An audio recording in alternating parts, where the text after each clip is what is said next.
Amending act 1781 को आज देखेंगे। Laxmikanth zero to hero series में कंपनी रूल को देख रहे हैं और रेगुलेटिंग एक्ट ऑफ 1773 ख़त्म हो चुका है। तो आज अमेंडिंग एक्ट ऑफ 1781 को देखेंगे। अब ये क्यों लाया गया था? तो जो भी गलतियां हुई थी इसमें रेगुलेटिंग एक्ट 1773 में, उसको सुधारने के लिए। और ज़्यादातर कन्फ्यूजन क्या हुआ था, जो गवर्नर जनरल और काउंसिल है उसके काम में दखल देने लगा था ये सुप्रीम कोर्ट। तो गवर्नर जनरल और ये काउंसिल को काम करने में थोड़ा परेशानी हो रहा था, तो जिसके वजह से सुप्रीम कोर्ट का थोड़ा ये पावर को लिमिट करके ये गवर्नर जनरल और उसके काउंसिल के पावर को बढ़ाया गया, ताकि वो कंपनी के काम को अच्छे से कर पाए, वहाँ पर रूल को रेगुलेट कर पाए। तो हम जानेंगे।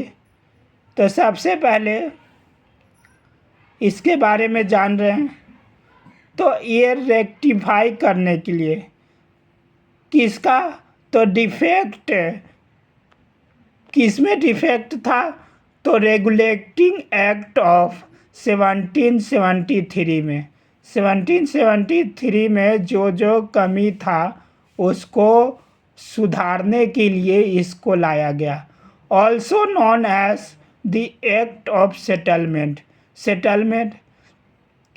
इस सेटलमेंट एक्ट से क्यों जाना गया, क्योंकि रेगुलेटिंग एक्ट आया तो उसमें जो भी दिक्कत आने लगी तो उसको उस कन्फ्यूजन को दूर करने के लिए ये लाया गया, इसलिए इसको एक्ट ऑफ सेटलमेंट बोलते हैं। Features exempted from. एग्जेम्प्टेड मतलब होता है छूट प्राप्त। तो छूट प्राप्त किससे है, तो ज्यूरिडिक्शन ऑफ सुप्रीम कोर्ट से। किसको, गवर्नर जनरल और काउंसिल। और ये गवर्नर जनरल और काउंसिल एक में, और क्या कहते हैं, सर्वेंट, जो कंपनी का सर्वेंट है, किस में, ऑफिशियल कैपेसिटी में। एग्जेम्प्टेड जो होता है वो किसी न किसी एक रूल के माध्यम से होता है।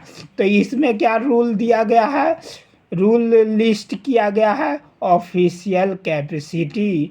तो ऑफिशियल कैपेसिटी में जब भी रहेगा, जैसे पुलिस वाले अगर पुलिस ड्यूटी कर रहे हैं तो उनमें हर समय कोर्ट का केस नहीं होगा जब तक वो अनरूल काम नहीं कर रहा है। तो उस पर आओ एक्सक्लूडेड क्या होता है, पूरी तरह से बाहर। मतलब ये सुप्रीम कोर्ट के ज्यूरिडिक्शन से पूरी तरह से बाहर रखा गया कि इसमें सुप्रीम कोर्ट कुछ भी दखल नहीं देगा, थोड़ा सा भी नहीं। Revenue matters and matters related to collection of revenue matters, जो भी लैंड टैक्स, फिर ये जो भी टैक्स लगता है और जो भी ये लगान ये सब लगता है, तो सबसे से उसको अलग रखा गया कि ये कंपनी अपने अनुसार से देखेगा, कंपनी का सर्वेंट। और एक्सक्लूडेड का हम एग्जाम्पल बता देते हैं कि जैसे अगर किसी चीज़ को एक्सक्लूडेड रखा गया है तो इसमें ये सुप्रीम कोर्ट जो है फैसला दे ही नहीं सकता, कुछ भी नहीं सुनेगा ना फैसला देगा। और रिक्वायर तो रिक्वायर क्या किया जाता है तीसरा में, टू एडमिनिस्टर पर्सनल लॉ बना था। पर्सनल लॉ को एडमिनिस्टर करने के लिए पर्सनल लॉ बना था। तो क्या कौन सा पर्सनल लॉ बना था? तो हिंदू लॉ और मोहम्मदन लॉ इस सुप्रीम कोर्ट से अपना इसमें देख सकता है सुप्रीम कोर्ट। हिंदू लॉ किस लिए? फॉर हिंदू के लिए, और मोहम्मदन लॉ जो है मुस्लिम के लिए। Appeal from the provisional court जो प्रोविजनल कोर्ट से जो अपील है वो गवर्नर जनरल इन काउंसिल के पास आएगा, लेकिन क्या कहते हैं सुप्रीम कोर्ट के पास नहीं आएगा। ये लिमिट दे दिया गया था कि जो प्रोविजनल कोर्ट है उसका जो भी मैटर है उसको गवर्नर जनरल इन काउंसिल ही देखेगा, सुप्रीम कोर्ट नहीं। इम्पावर्ड किसको? Governor general in council. किस लिए इम्पावर किया गया? To frame regulation. जो गवर्नर जनरल को ज़्यादा पावर दे दिया गया ताकि एक फ्रेम करे रेगुलेशन। किस लिए? प्रोविंशियल कोर्ट के लिए एंड काउंसिल के लिए। किसके के लिए? प्रोविजनल कोर्ट के लिए और काउंसिल के लिए। और कुछ हम शॉर्ट में एग्ज़ाम ट्रिक्स बनाए हैं इसके पर। एग्ज़ाम ट्रिक्स 5 पॉइंट्स का। अमेंडिंग एक्ट 1781 5R फार्मूला से। 5R क्या है? Rectify, relief, no, religion, regulation. इसको याद रखेंगे। Rectify, relief, revenue, religion, regulation. तो रेक्टिफाई से क्या हो रहा है ये पूरा याद हो जाएगा। Amending act of 1784। रेक्टिफाई से क्या हो रहा है? रेगुलेटिंग एक्ट ये 1773 किस गलती सुधारी? ये गलती सुधारने के लिए आया था। उसमें जो भी कमियां थी, जो भी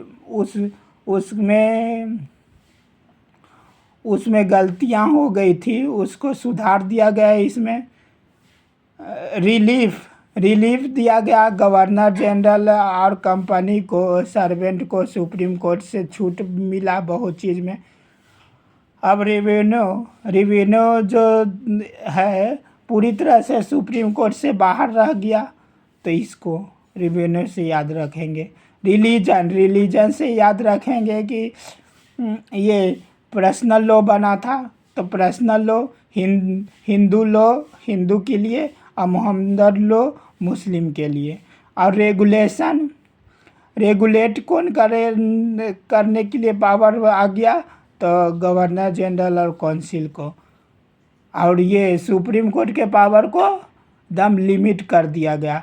तो लास्टली हम क्या जानेंगे कि सुप्रीम कोर्ट के पावर में लिमिट करने के लिए और गवर्नर जनरल और ये उसके काउंसिल को, कंपनी के सर्वेंट को अच्छे से काम करने के लिए, अच्छे से रूल्स एंड रेगुलेशन को अमेंड कर पाए, तो इसके के लिए क्या अमेंडिंग एक्ट ऑफ 1784 आया। इसके साथ आज का लेक्चर समाप्त करते हैं। Thank you everyone. Keep learning, keep watching.